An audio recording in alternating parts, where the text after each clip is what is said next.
தாய்ப்பாலும் தண்ணீரும் ஒன்னா தாய் இருந்துச்சு, விலையில்லாம கிடந்துச்சு. ஆனா இப்ப எல்லாமே தழகியா போனுச்சு, தடமாறி நின்னுச்சு.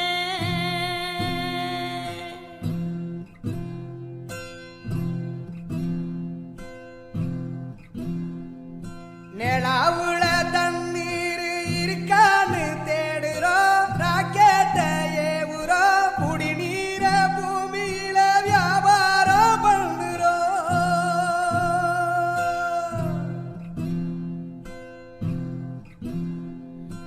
ஆறு இருக்கும் பக்கத்துல ஊரு உருவானுச்சு, வரலாறு சொன்னுச்சு.